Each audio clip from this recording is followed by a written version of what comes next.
Good day to everyone around the globe and welcome to yet another exciting episode of Living City.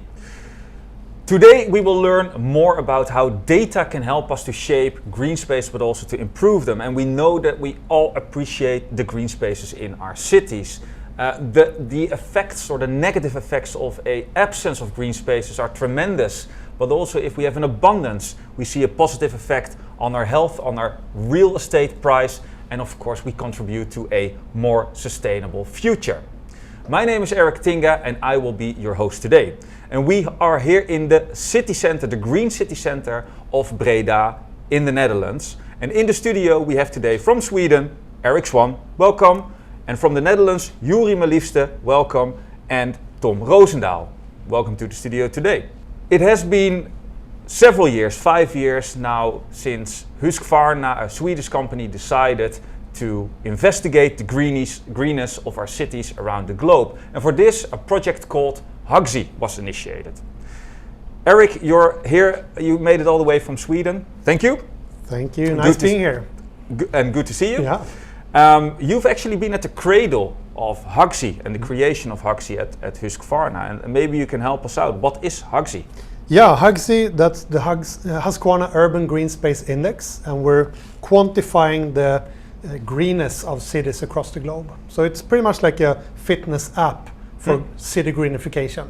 So, and I'm actually quite curious. You know, Husqvarna is a commercial company and they deliver all kinds of green space equipment, but also data, of course, to help in green space maintenance. But why would they create such a platform? Yeah, it's a big task, you can say. And this capability came out of an innovation program that we have been running for many years. And we really want to take decisive action in helping the world to become greener. So we decided to launch this and to really influence decision makers in cities globally to be greener. So that's a big task, but hopefully it could be good for business and for humanity at the same time. That's a good message, and we actually have a decision maker of a municipality here at the table. We'll get to you, Tom, in a few minutes. Eric, so you've been working with Husqvarna for several years. What have you detected is the most significant development for green spaces? Yeah, very good question. And looking back at the 5 years of data, one really strong and happy message is that cities are getting greener.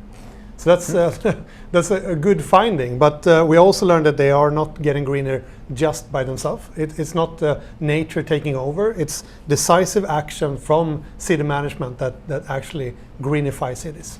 Okay. And then I'm actually quite curious, this data, Husqvarna, how is it being used today? Actually, I've prepared some slides here, and since we are in Breda, please, Tom and Juri, have a look. For a city, I think that you could use Husqvarna for quantification of greenness, as I said, for tracking the development over time, and to benchmark with others.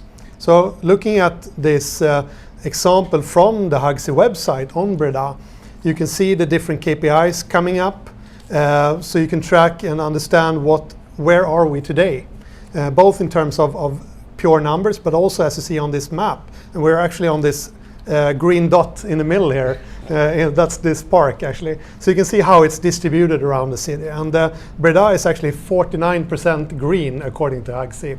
And that puts you well above the global average that is 41. So that's really great actually. And on the development, it's things are happening every day, every year. So we're of course also tracking that. So for all the KPIs, you can see the year-on-year development going. So we have data since 2018, and you can compare to the different years, but also the regional average and the global average. And one kind of interesting things that you see here is that we have a pretty significant growth in amount of grass in Breda over time. So where does this change happen? You see all these dots. The green ones are positive change, red ones are negative. But in this map we can also see the amount of change. Is it significant or not? Going from grass into urban, or as you can see on these yellow notes, urban into grass. So that's the development for you. So it's definitely about development. So what are the trends, right? And Of course, that's very interesting to know for a city, you know, how green they are and maybe what trend it is. But I guess that there are also some green ambitions. And I guess that if you want to realize that, you need more data. You need to work with other data sources. And Yuri, that's actually why you are here from the company of Sweco. Yes. But before we dive into that topic, I want to ask you another thing. You are working on a very exciting project called the Green City Challenge. Yeah. Can you tell us about that? Yeah, we started this year with a challenge in the Netherlands for 350 municipalities that we have in the Netherlands. We want to help them to get more green.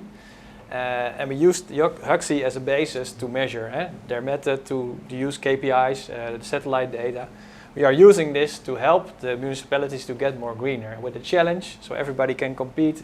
You're not probably the best, but you can be better. And that's the aim we want to achieve with giving them insights to get more green. Okay. Yeah. Giving insights to get more green. Yeah. And insights is data, or data is insights, or can be data, but what kind of data then are you collecting and providing? Yeah, I think data is not really an insight yet. Data is just information. There's a lot of data, especially in the Netherlands. We use open source data. So the municipality has a lot of data on their own, but we use the open source data to also compare cities with each other. Yep. So we use the satellite data, the same as Axi is using. But in the Netherlands we have the BGT, the basic registration of the surrounding surface. Every square meter we know what it is in the Netherlands. If is it public area, is it private area, what kind of public area is it? Is it paved or is it green or is it grass?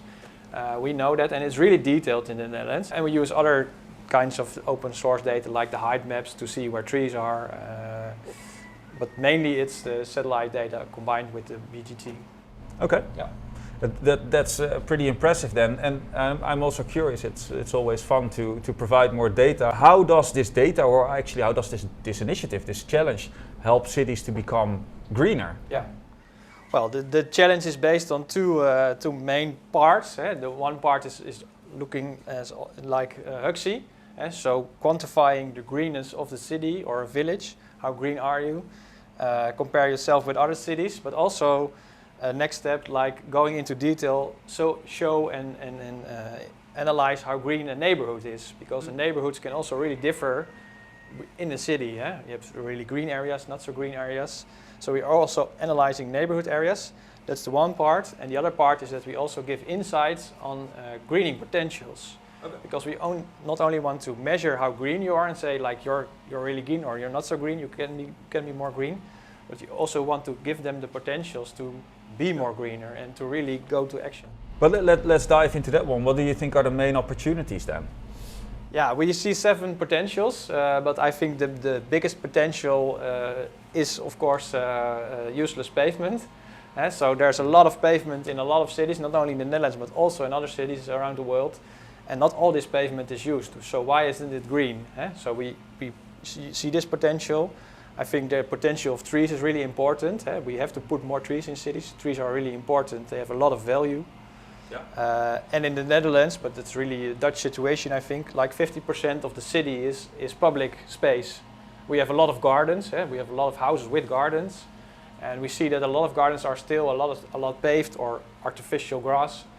So if they get more green, it's 50% of the city, that really has an effect. Okay. Yeah. What do you think are the most important things that a municipality should consider when aiming or when working to greenify their city? Yeah, I think first of all there is a lot of potential. We show them if they do compete with the challenge, there's a lot of potential to get more green, and it's not always instead of another function. So it's not always green or parking your car. There's also space in between. If you're just be creative and look for possibilities where you can still put more green, that's one. You can always start to talk with like, do we want green or do we want parking space, of course, but that's always a struggle and it's always difficult. But I think there's always a possibility. Putting more trees is also important. We see like 20% is trees in most of the cities, but I think it should be more. Really a lot of value on trees, also on climate adaptation point of view. It's cooling down cities. We really have heat stress problems in a lot of cities. I think they should also put some more money on the green. Okay. Yeah. And that's actually an interesting topic. I would like to ask you, there are many municipalities dialing in today, and we have one at the table, and maybe you can also bring a few attention points to the table now. What do you think are commonly made mistakes when engaging in green space planning? Yeah. Well, to continue with the money, I think we have a lot of ambitions, big plans. A lot of cities have big plans to get more greener. Breda in 2030, but also big cities, they want to have more green. But on the other hand, there's not a lot of money for green, for making green projects, but also for the maintenance. It's really a struggle for the people that are doing maintenance with the budget they have. So I think we as a society and the politicians should consider we should put more money to the green. Green is really important for a city. Also, the one thing I think that we are talking about trees, but it's not about the amount of trees, it's about the square meters of canopy of trees. So not you can put in 10 trees, but 10 small trees doesn't really have a lot of value. It's about big trees. So you really take care of your trees in your cities and put some trees in, but then the big trees, because let's make really a difference. And that's what you can detect, for example, with Hugsy. There we measure the square meter of canopy, because that's important. I'd like to get back to this interesting challenge that you have initiated, the Green City Challenge. You said there are over 300 municipalities in the Netherlands? 350. Yeah. And how many are participating? More than 100. Okay. Yeah. So 104. So 1/3 of the Netherlands are already joining this challenge in the first year, and we are doing this for 3 years. So hopefully next year a lot more, but 1/3 is a really impressive number. Yeah. It is. Yeah. And actually, that's very much the effort of the municipalities themselves, I guess. And Tom, you're representing Breda, where we are right now. Yeah. You are a participant. You want to know why? Yeah, of course. Now we have, as city of Breda, not only the city municipality, but the whole city have formulated the ambition to become the first city in a park in Europe in 2030. So we have to compare what are we aiming for, and do we reach that the ambition. So that was the main reason to compete. And what we also see is that there are a lot of lists of competitions, and one list we are at the top of the list, and some lists we are at least not at the bottom, but not average, that high. So we have to explain every time why we are in the first place or we are in the middle. And I hope the Hugsy platform will create standard, so we can compare each other. That's a very important reason. Yeah.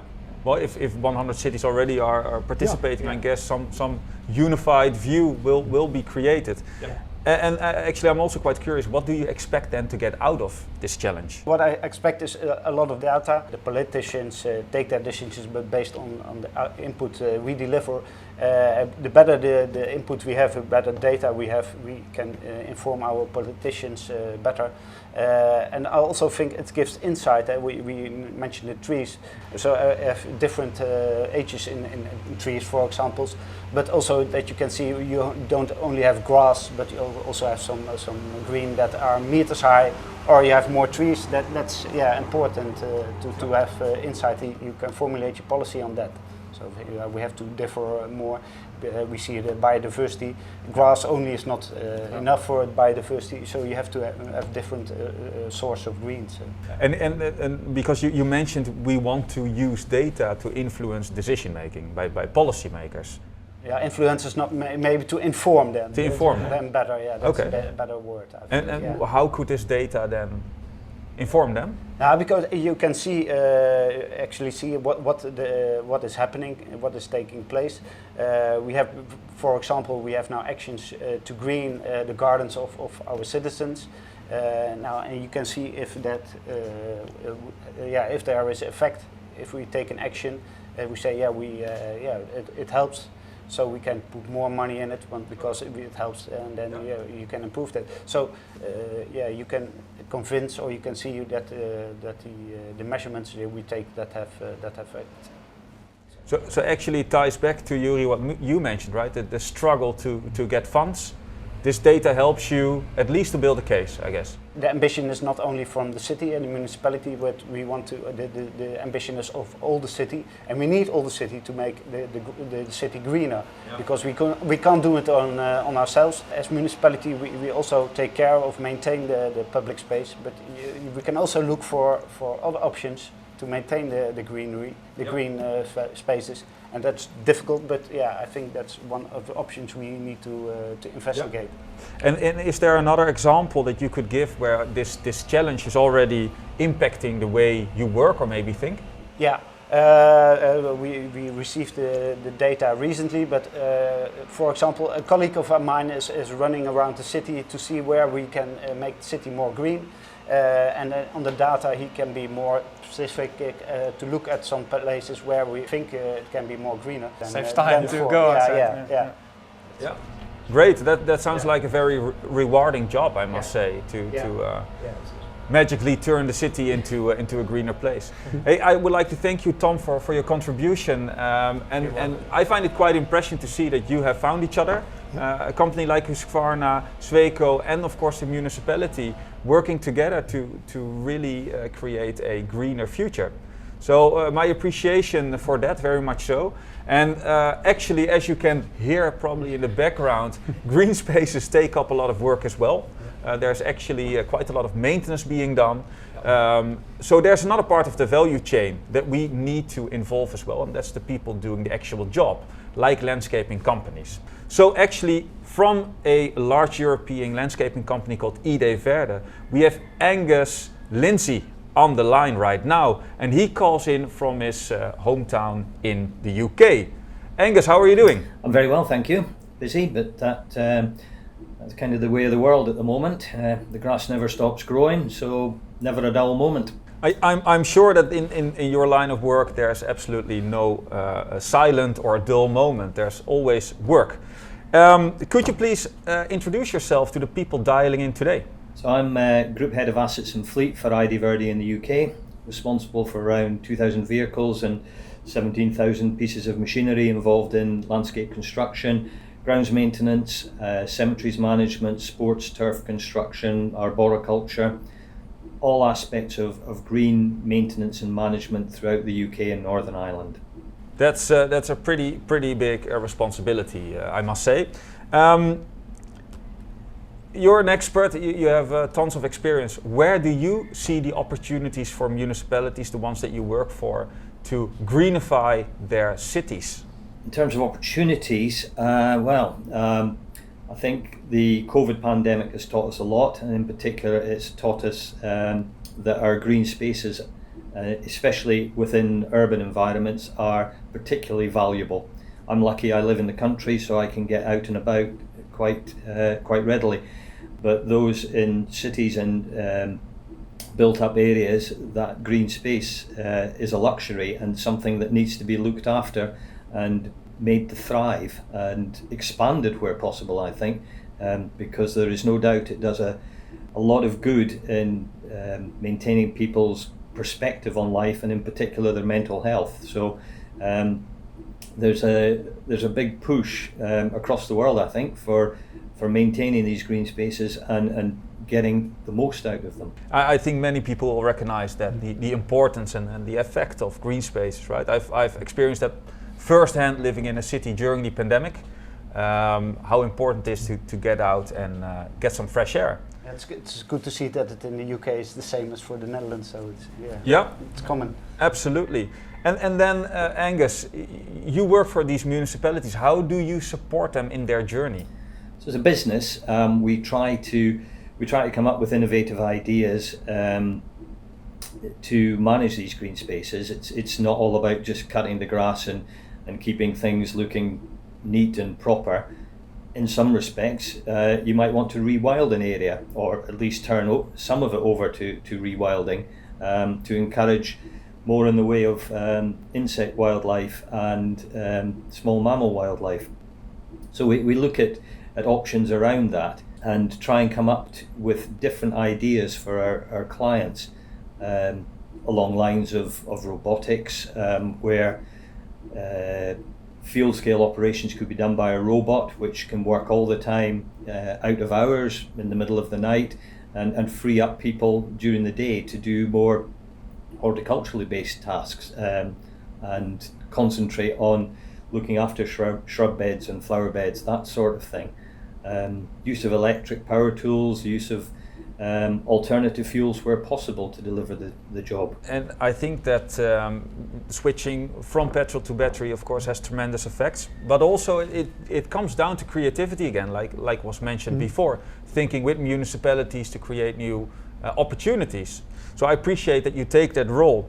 And being a landscaper, what are the challenges that you are facing in your line of work? One of the biggest challenges we're all facing are budget cuts and staffing. We've got an aging workforce within our industry in the UK, and a lot of those skills are disappearing. And to replace them is not something that can be done overnight, especially when your clients are struggling with budgets and are looking for more for less.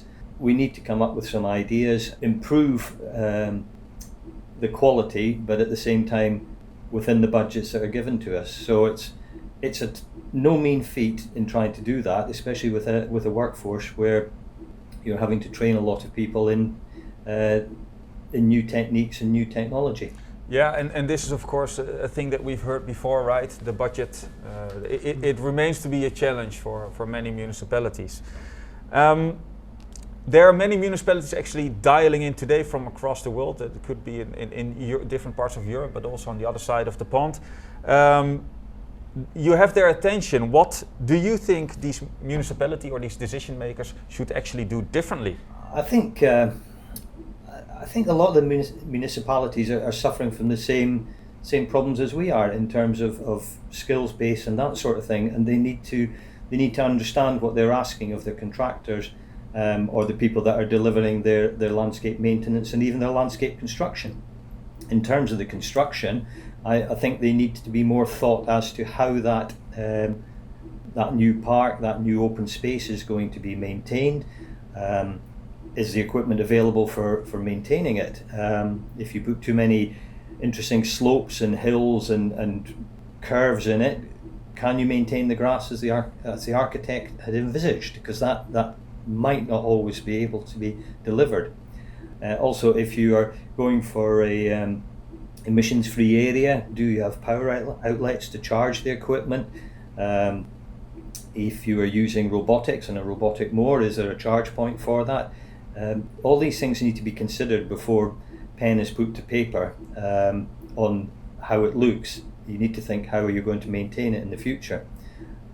Likewise, I think within schools and educational areas, the more use of new technology in front of what will be the next generation will educate them in the way forward. So a robotic mower cutting grass in a school is not only good for the environment in terms of noise pollution and no fuel emissions, it's also teaching the next generation how best to cut the grass, how best to maintain areas silently and efficiently. Thank you very much, Angus. And you point out again the importance of integrated thinking, that we need to connect the dots within the value chain, from a company like Husqvarna providing data, Sweco taking it to the next level, the municipality creating policies and executing, but also the landscapers to execute on green space maintenance.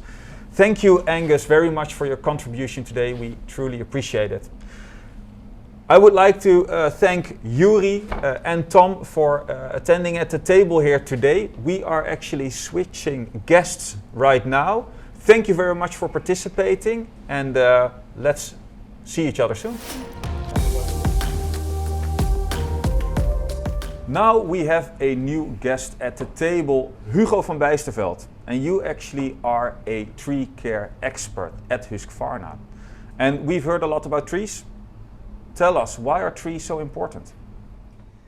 I love trees, so that's one good reason why they are so important, but they also contribute a lot into urban areas, into the livability of a city, but also in the sustainability of a city. So therefore, trees are a vital part.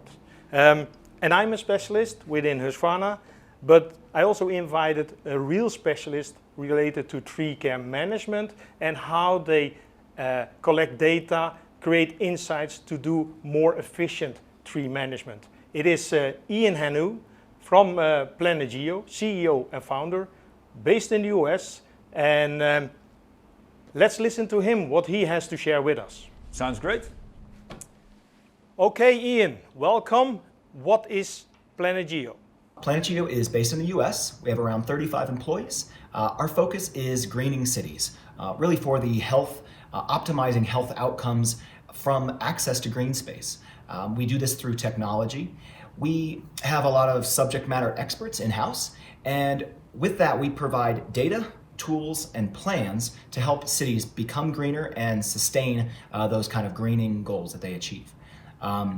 We have around 1,000 clients worldwide. We have resellers and partners in a lot of different countries. Planegeo is also a really growth-minded company. We want to make the biggest impact that we can in cities all across the world as we deal with climate change, sustainability issues, resiliency, and so forth. So it sounds you have a lot of experience, you have a lot of customers, you know exactly what their pain points and problem areas are. What is interesting to know is what data and what analysis helps to address these customers' challenges. Could you tell us more about that one? Yeah, that's a great question. Every client of ours has different kind of pain points and problems that they're looking for technology and data to provide solutions to. It depends on their circumstances, if they're really far along in urban forestry and urban greening programs, or maybe they're just at the beginning of their journey, if you will. So what we do is we focus on collecting data, analyzing that data, and putting that data into plans so that we can properly manage. In a city level, I often tell people that if your job was to manage all the street lights in a city, you'd want to know where they are and how many you have, what condition are they in, what's your budget for next year, what was the last time you changed the bulb. And it's just an easy analogy to describe managing trees in cities. So we tend to focus on a bottom-up approach as well as a top-down. So the bottom-up is going to be on the ground, arborists collecting with the right proper tools and technology information about location of trees, species.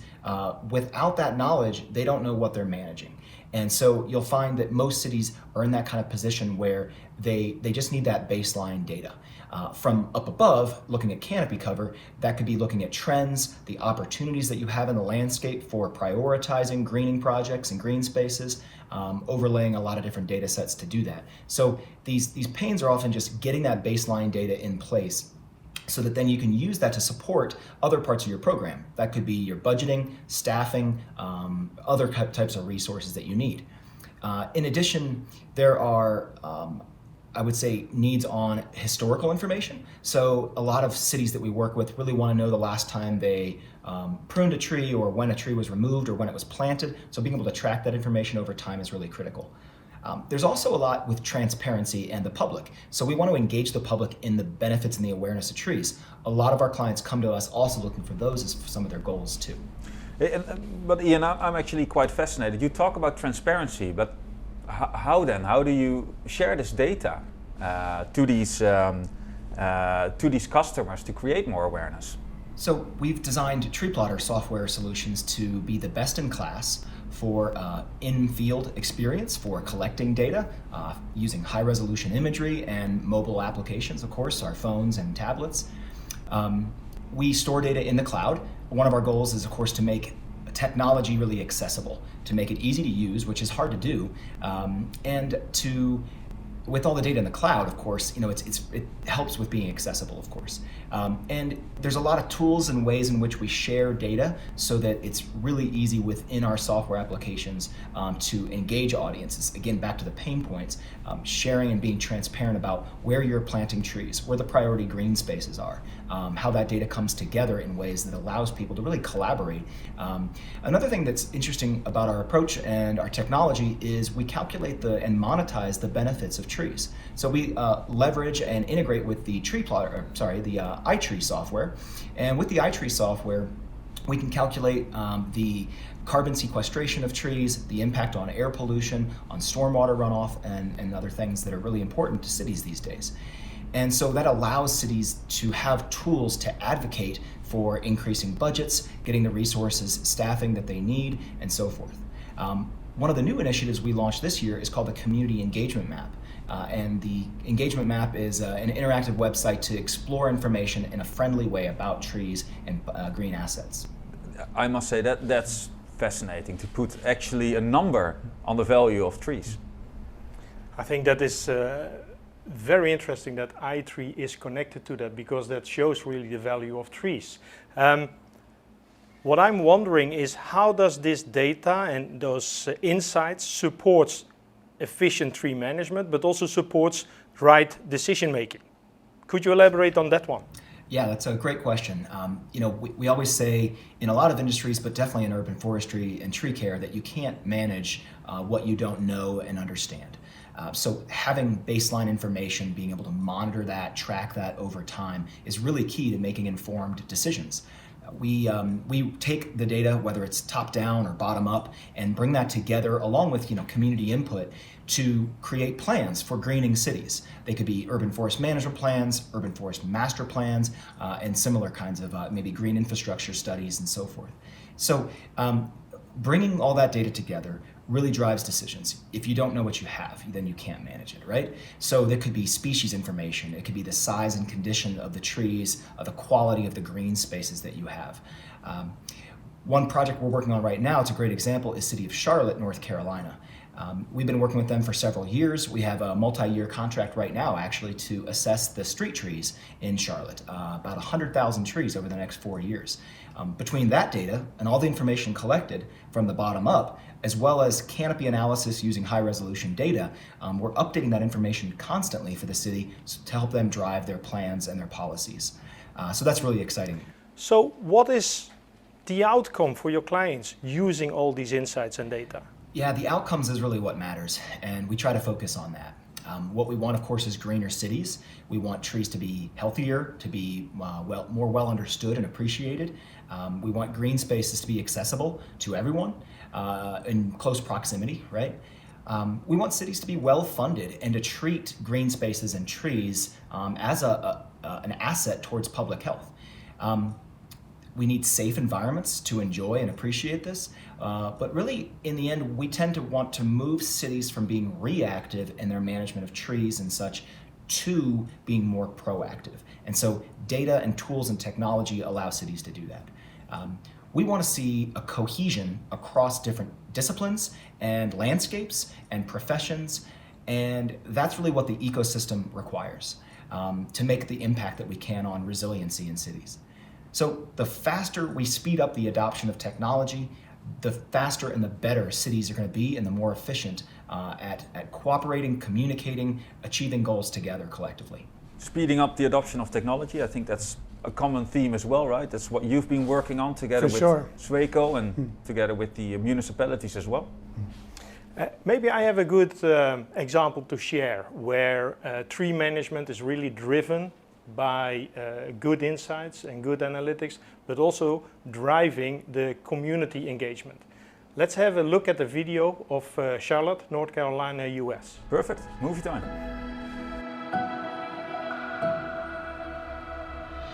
Development of the early urban core neighborhoods in Charlotte placed a really high focus and value on trees. So there's really high canopy coverage and high quantities of big trees throughout some of Charlotte's oldest neighborhoods. We are the 16th largest city in the United States right now, which is exciting, but it also poses a lot of challenges because we have to do a lot more now to protect it from development, from those aging trees that were planted in the early 1900s. Charlotte is unique as such a large city because the trees have been protected. We have a lot of green space here. I think we're in between 46 and 47% in our last canopy analysis, and that's different from many large cities, and it's pretty equally divided across the whole city, and that's what makes Charlotte unique. Some of the things that the Charlotte community does to really give us a great ranking for green space is these strong policies and preservation requirements, but also there's a really big emphasis on placemaking. So trees are important here. We plant to preserve a lot of trees. So those benefits, they're reached on a greater level, not just citywide, but they're scalable to certain neighborhoods. Charlotte's going to continue to grow, and we need to focus our efforts to really provide those benefits to every neighborhood on an equitable approach. We communicate with our citizens in many different ways. We are building our outreach program right now. We're actually in the process of creating a tree ID book to help people learn what trees may be in their backyards, which is exciting for us because we feel that if someone knows what the tree is, maybe they'll take a little bit better care of it. I think that's a great thing. So for next steps on innovation, City Council recently adopted the Comprehensive Plan, which is a plan guiding the growth of Charlotte till 2040. And in that plan, there's a high focus on tree canopy, both in the built environment and the kind of general tree canopy natural environment. But they're also very expensive to maintain, so we're trying to provide a community-driven program that helps folks maintain those large trees on their property. It's a really exciting time in Charlotte for trees. I am looking forward to all of the planning work that's going on and the citizens getting involved and helping to grow our tree canopy in the future. Hugsy and Charlotte, North Carolina.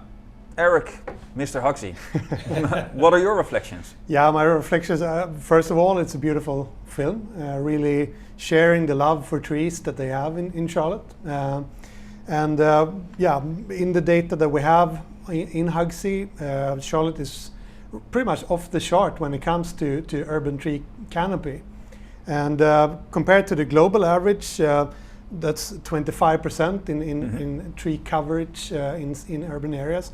Charlotte has 56%, so that's more than double the global average, and they truly care for the trees and have, as stated in the film, really managed to engage the community to really be part in caring for these trees. Yeah. I think that's a great example, and a lot of cities could follow this example. Yeah, I think so too, and it creates such a brilliant atmosphere to live in, or also as a tourist to visit. And the good thing here is that all these trees in these urban areas, they need to be maintained. And for good tree maintenance, you need real professionals. I invited a professional from Belgium, Peter Vergrote. He's an arborist. Should we listen to him and let him share his experience with us? Listen to the man in the field. That sounds like a wise plan. So welcome, Peter. Please explain to us, who is Peter Vergrote? I am a self-employed arborist since 2004, and I do most of the time subcontracting climbing work for many other arborist companies. You work a lot with municipalities, and municipalities, they own a lot of trees. Based on your years of experience, what are the top 3 mistakes made regarding tree management in urban areas? I would say that one of the mistakes is that too much of the leaves are, especially from under the tree, are removed.